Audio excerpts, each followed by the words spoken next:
Hi everyone, it's Raina. So this is going to be a video for the full moon in Pisces, which is happening where I live in the United States on September 20th, and that's on a Tuesday. For the rest of you, this may actually be Wednesday on the 21st. And it's a late degree of Pisces. It's at 28 degrees of Pisces. And because of that, it is going to be very close to the equinox. Where I live, it's the fall equinox. And that is a powerful time or date in and of itself, because it is the change of season. And so that adds a bit of significance to this full moon. But I think one of the reasons I thought that it would be a good idea to do this is because I'm thinking about certain world events, and I'm sure there are many people out there who have been kind of waiting for something to happen, waiting for something to unravel, to begin. The idea of disclosure. But the interesting thing about that is that I read so much online, and because we're living in this, I was going to call it, you could call it the Twilight Zone, but it's really like parallel universes. One side thinks that the other side is going to be the one that gets exposed as the bad guys. The other side is saying the same to the first group. So that is even more crazy making, because you literally have two groups of people who think the other one is totally wrong and crazy. So I'm just going to go through some of these elements that are occurring on this full moon in Pisces and what that can mean. Now, this is the harvest moon, and this is a North American term. Well, European too, but of course it's pretty self-explanatory. Being that it's autumn in the Northern Hemisphere, it's the time for the harvest. So that's very interesting, and that can be what we experience in terms of this, what are we bringing to fruition? And this is for the collective. Obviously, for each of us, we have our own things. Now, at the time of this full moon in Pisces, we have Neptune at 21 degrees of Pisces retrograding. Pisces is, ruled by Neptune. So Neptune is in its own sign and has been for years. And I was just reflecting upon how many lies, how much deception there is these days floating around. I mean, you literally cannot believe what you hear. I said literally twice here, and that's such a pet peeve of mine, but I really wanted to emphasize that it's not an exaggeration, and it's not a political statement. It's something that just is in different areas of life, and yet that very thing calls upon us to seek out the truth on our own, and instead of putting faith in others to tell us what to think. And so Pisces is a mutable sign, and in one way or the other, the mutable signs really communicate, I feel. Pisces is more communication at a psychic level, and you have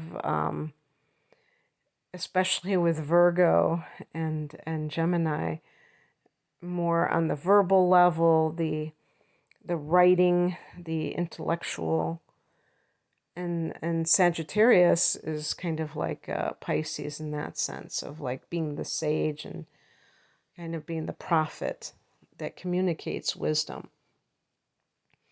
And so this full moon in Pisces is, to me, a spiritual marker.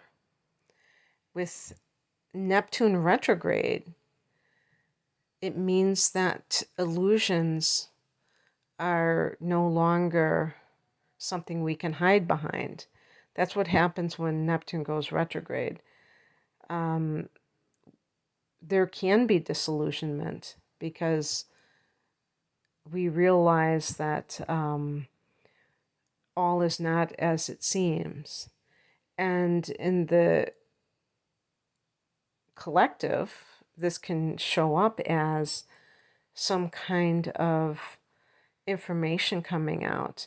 Now, as I record this, it's 11:11. See, those synchronicities are just like old hat to me now. And so, and by the way, I was going to say too, the time of this is at 6:55 my time, which is Central Standard Time in the United States. If you're born in Mountain Time, it's going to be 5:55, and it's going to be like, I wish I could have that as 5:55, because and it's interesting too because one of the things that is coming out in the days, a few days after that, is that we're supposed to have a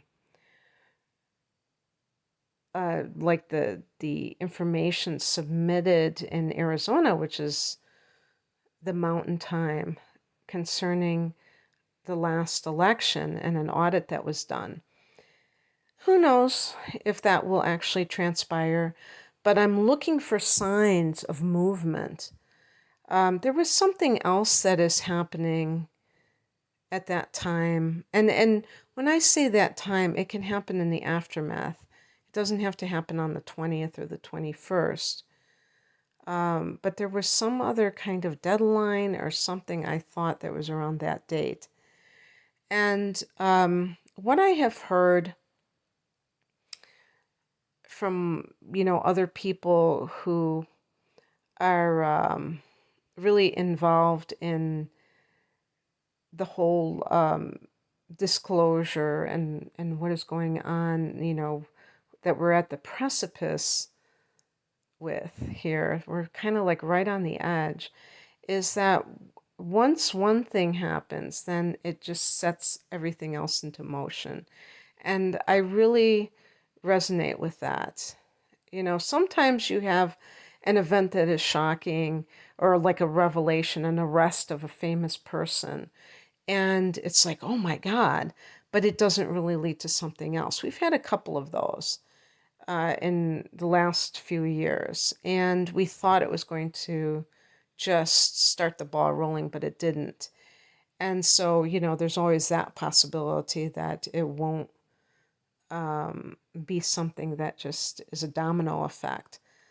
But I just can't help but see that, or think that, because Neptune is retrograde, that this is going to remove those blinders from people's eyes that have been, deceived and don't realize it, and are, vociferously, yelling at other people for not doing what they think they should be doing, and not realizing that they might very well have been deceived themselves. And yeah, there's something else that I know is happening next week. I'm not going to go into it, that I just found out about, but that could be another piece in this, another like part of a scandal unfolding or being revealed. So some of the other things that are going on here, we have the sun opposing the moon, and that's just because it is a full moon.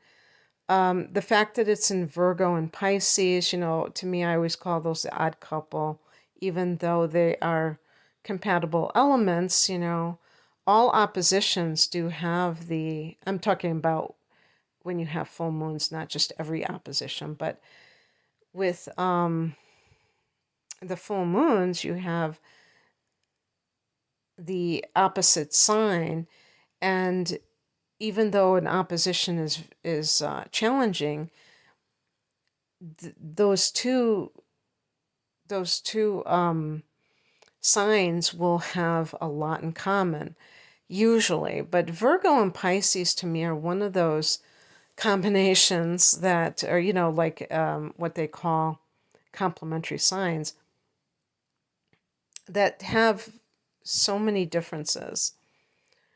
Earth versus water, the sixth house versus the 12th house. One is very practical about the day-to-day living, and one is about spiritual dimensions, spiritual travel, spiritual past lives. So different, and yet they are complementary signs. So I have heard it's spoken about that the Sun and Mars are in conjunction at this time, and how that makes things very aggressive. And yes, that can be true, obviously, but it can also be dynamic. And I think that is very, very important, because I don't know how any of you feel, but I have felt this sense of, I noticed this last week and it was very eerie. It felt like, and I was trying to think, like, how can I describe this? And then I thought, oh my gosh, the calm before the storm. Now, you might have heard that phrase being uttered, but I'm almost going to say literally again, I really did feel this. And the strengths, like when it gets very quiet before a thunderstorm or just rain in general, when it's just like a downpour, right before that, the insects stop chirping, and the birds, they stop making noise, and it becomes very still, uncomfortably still. And the weird thing about it was that it was after Labor Day. It was the week after Labor Day, and it was just, in the middle of the day at a time when it might normally be bustling in town. And it almost felt like a ghost town, and it really felt like there weren't many people around. And I couldn't figure out why that was. The kids even went back to school earlier than they usually do, like a couple of weeks before Labor Day or something, or at least a week before it. So it wasn't even that, and I just thought it was bizarre. And I felt like it could be energetic. And that's why I'm saying is that this Sun-Mars conjunction might be signaling, as the equinox signals, a period of action, a period of great change. The equinox, or the solstice, is a time when the sun goes into a cardinal sign. The cardinal signs represent action. And so action leads to, results or things happening. And sometimes if you think about, there are lulls in the action. There's a lull in the action. Well, and that's what I feel has been. So if you think about like a movie, an action movie, it's not pure action. There are times when it's a little bit more mellow, and then it gets back into it. And I think that might be what happens. So we have that Sun-Mars conjunction, and that can also lead on a personal level for people to have more courage. And, I heard it explained on another channel this idea of the aggression and all of that. And yes, obviously that can happen, but there can also be this sense of urgency. And I think that that is an important thing, that we don't have to look at Mars as all bad. I'm not saying that the other person was doing that. It's just that it's a tendency to look at that anger and that aggression when actually it can be snapping out of complacency and having the guts to defend yourself as an individual. And that's what the sun is all about, is the individual. And, you know, when we are conforming to other people's wishes, we don't feel like we are honoring our individual needs. And so it could be like a boiling point, and maybe there is anger mixed into that, but I see it as a liberating force. There's going to be an opposition between the moon and Mars. Now, that could be more emotionally volatile. Oppositions can be projections. So the moon is in Pisces, and Pisces is a sign that sometimes can represent victimhood or feeling like a victim, learned helplessness.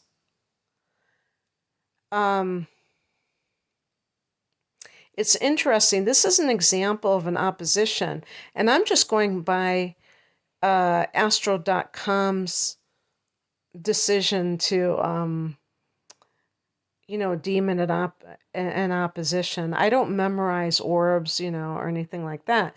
So Mars is at an early degree of Libra, and the moon is in Pisces, but it's a late degree of Pisces. So you could say it's almost in Aries. And Aries is the opposite sign of Libra. That's why sometimes oppositions are not in opposite signs. Now, the interesting thing about the fact that that this is engaging the signs of Pisces and Libra is that I often think of those two signs as the two signs that have the hardest time saying no to things.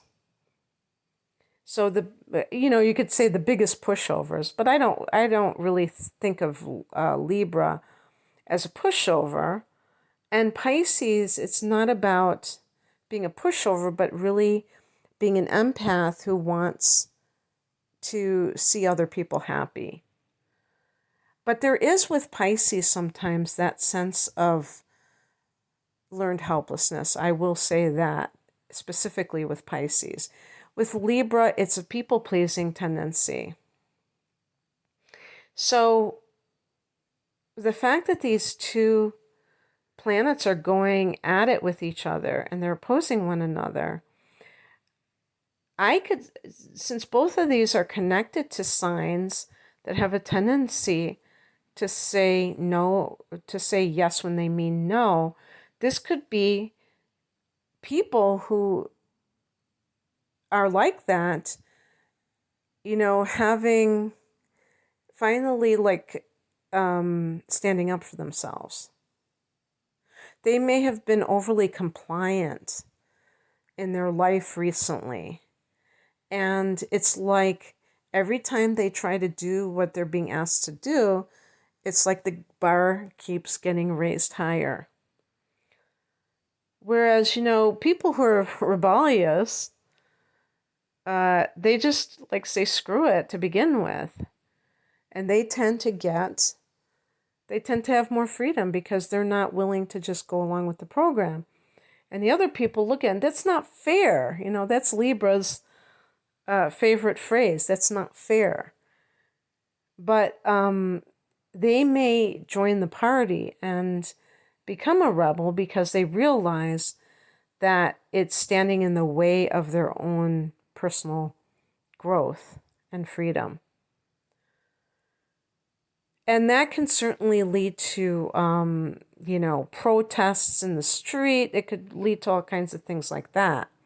Social unrest, well, maybe, but there might be a lot of people who are really coming together, who really feel like, like there's a trine between Uranus and Pluto. And I feel like, because Uranus rules the 11th house of the collective, humanity, and Pluto is transformation. And so it is in joining together that we achieve that transformation, so as a collective. I'm trying to look here. Now, the sun is opposing Neptune at the time that the moon is in conjunction with Neptune. And by the way, when the moon is in conjunction with Neptune, that typically can mean delusion. In this case, however, I think it's going to be exactly the opposite of that, because first of all, this is a full moon. This isn't just any old moon. This is a full moon, and the full moon is the most powerful time. This is the fruition. This is the harvest.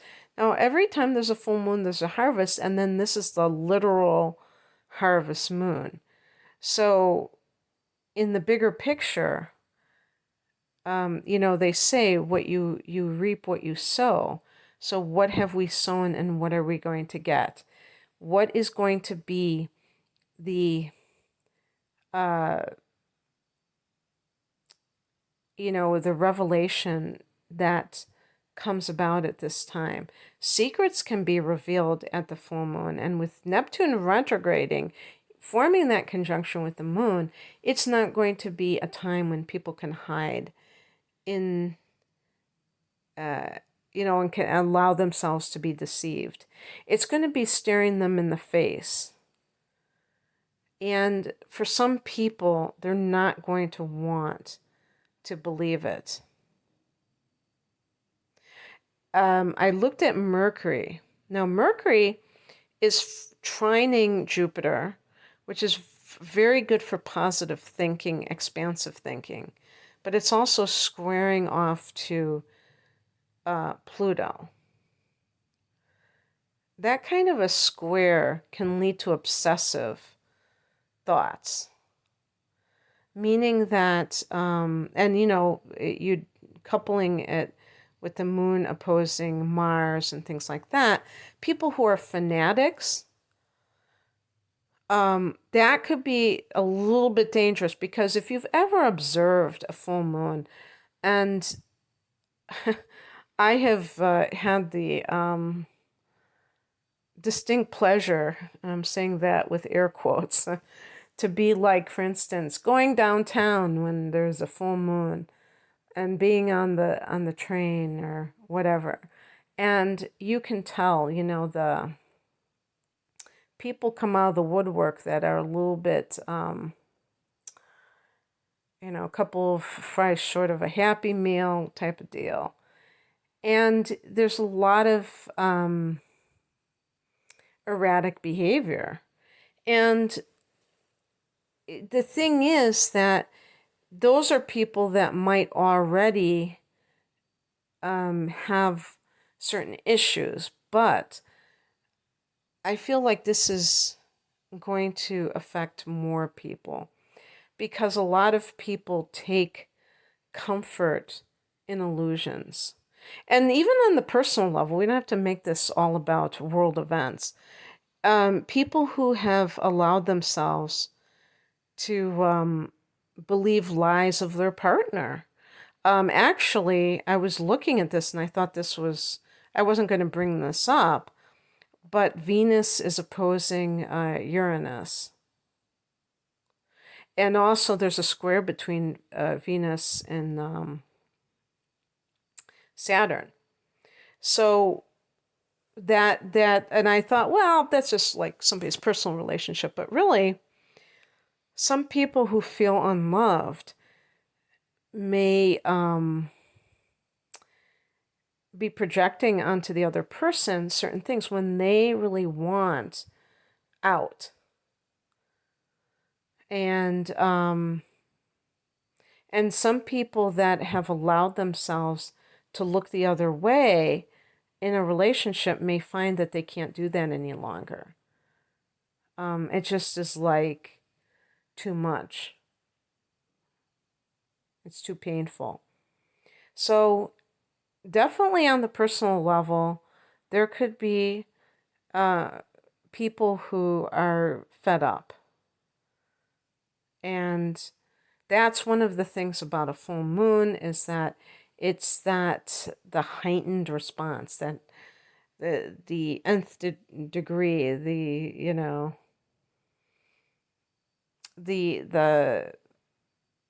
apex.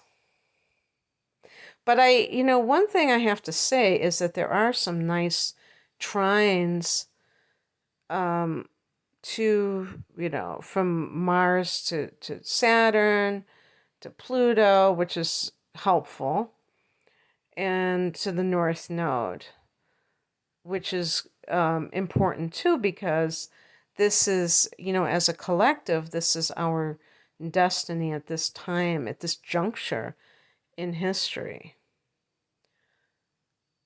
So Mars is in Libra, and that was the other thing too, when talking about that Sun-Mars conjunction, it is, we are into Libra. Now, it is a late degree of Virgo at the time of this full moon, but that's pretty much on the cusp with Libra.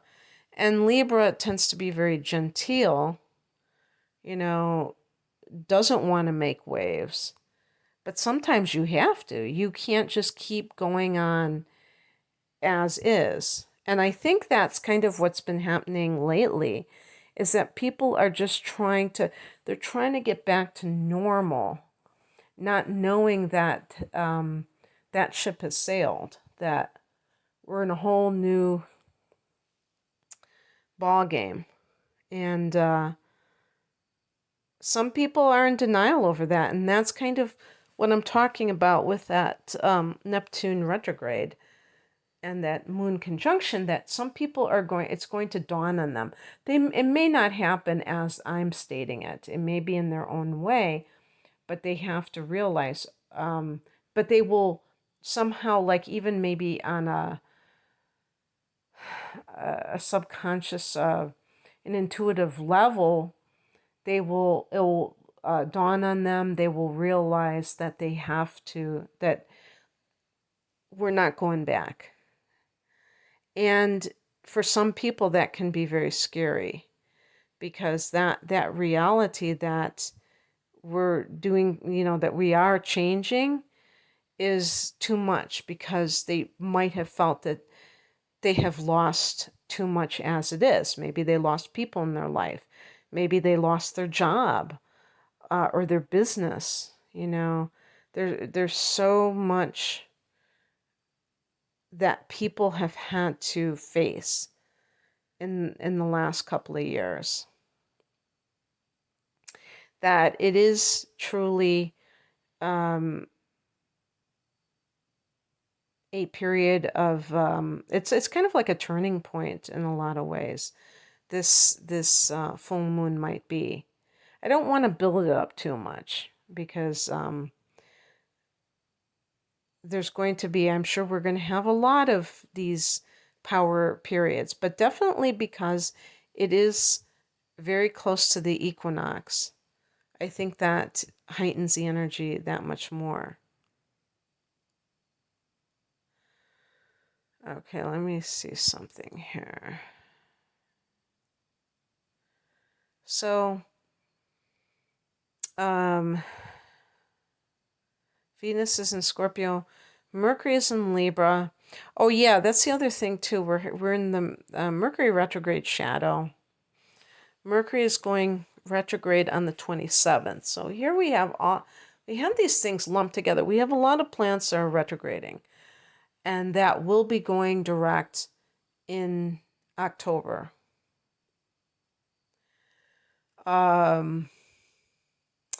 I think I read somewhere that the United States has Sagittarius rising. I don't know if that's true.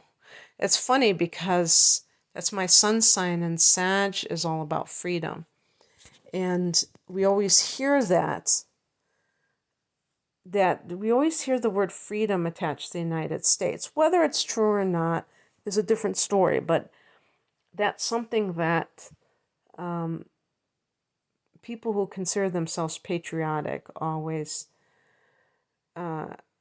use when it comes to America.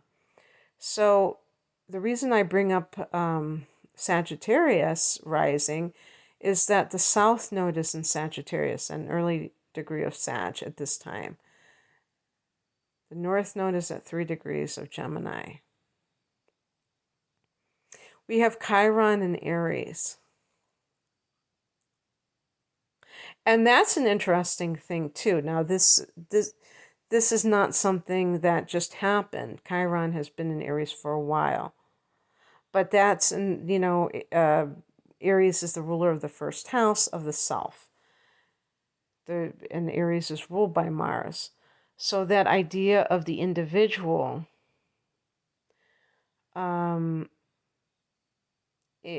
is painful right now because we may not feel like we have individual rights. And that has to be acknowledged. But Abraham Hicks talk about rockets of desire, and basically what that means is that anytime that you feel that contrast in your life where you want something and you don't have it, let's say you want to buy a certain thing but you don't have enough money, and it just gives you that twinge of like, oh, I really want this. Why can't I have the money? That alone on an energetic level, sets it up for you to get what you want. Now, you can take it or leave it, or maybe I'm not explaining it, exactly right. But yeah, I think that if enough people really clamor for their individuality, their freedom, to decide for themselves what they want to do, that it can affect what happens in the outer world. Just on an energetic level. I'm not talking about being an activist or anything like that. I'm just talking about the inner affecting the outer.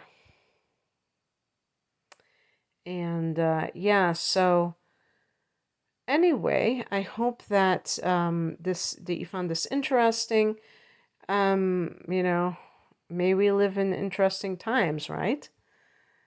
Okay, well, I hope that you have a blessed full moon in Pisces. Remember that Pisces is the last sign of the zodiac.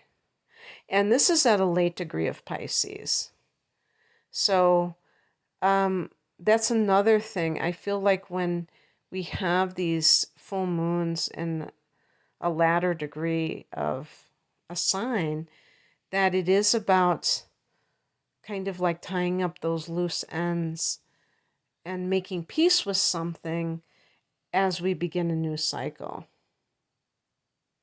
And because Pisces rules the 12th house, and the 12th house can be about karma, it can run the gamut. Karma, past life influences, being willing to let go of all of that stuff so that you can begin anew. And being willing to see what comes up for you, because things might come up, and if you're not rejecting the shadow self, you might experience a breakthrough even. Okay, well, I hope that you enjoyed this, and all the best to you. Take care. Bye.